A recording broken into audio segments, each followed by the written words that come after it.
जय हिंद, जय भारत। साथियों, अभी जो देश में महाराष्ट्र, उत्तर प्रदेश, बिहार, मध्य प्रदेश, सभी जगह जो नेता के द्वारा जो खेल खेला जा रहा है, आम गरीब जनता को जो आपस में लड़वाया जा रहा है,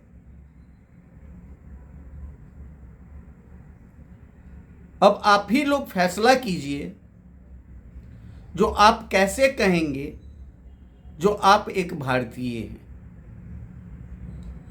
जिस भारत में जाति का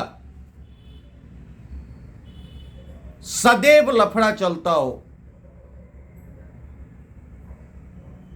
जिस भारत के अंदर भाषा के लिए आपस में सब लड़ता हो, हम कैसे कह सकते हैं जो हम भारतीय हैं। मैं महाराष्ट्र के अंदर जो स्थिति बनी हुई है, मैं माननीय राज साहब ठाकरे साहब से कहना चाहता हूं, इस तरह की आप जो राजनीति कर रहे हैं, इससे किसको लाभ होगा? क्या आप चाहते हैं जो महाराष्ट्र के जो छात्र हैं, महाराष्ट्र के जो नौजवान हैं,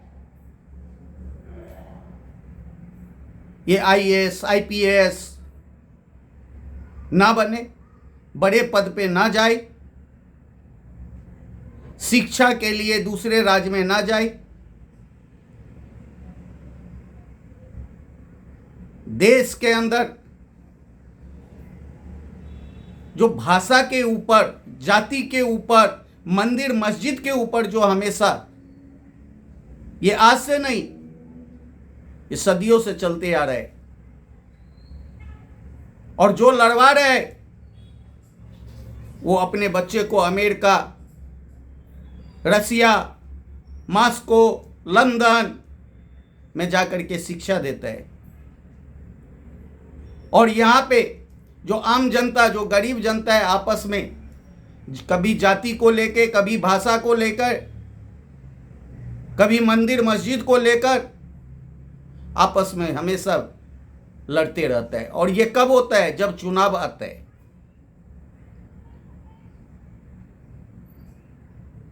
भारत में कदम कदम पे अलग अलग भाषा है।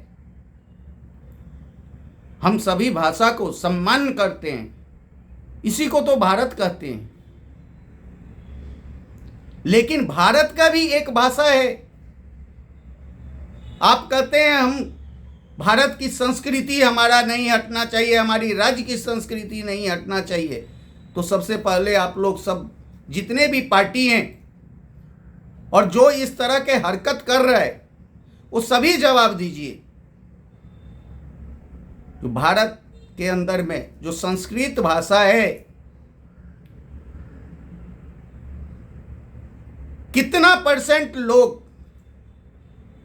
संस्कृत बोलना जानते हैं?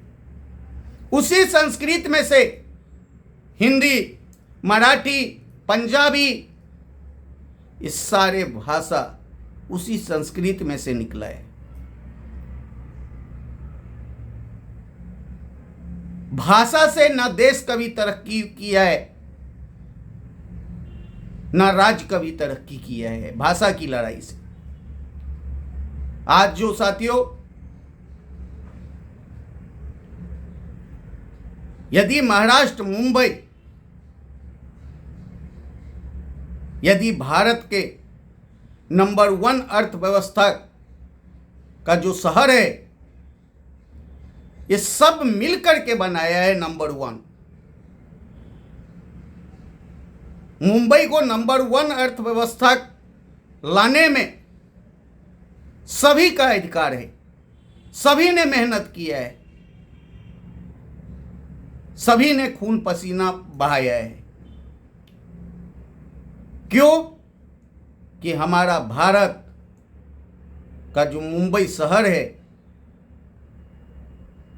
एक पूरे विश्व में चर्चा की विषय है, और हम आपसी मतभेद करके हम क्या शिक्षा दे रहे हैं? अरे यदि आवाज उठाना है, यदि लड़ना है,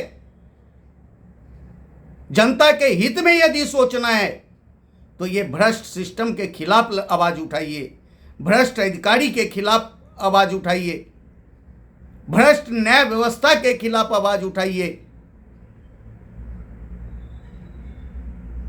निःशुल्क शिक्षा पे आवाज उठाइए, निःशुल्क स्वास्थ्य व्यवस्था पे आवाज उठाइए, महंगाई कम करने के लिए आवाज उठाइए,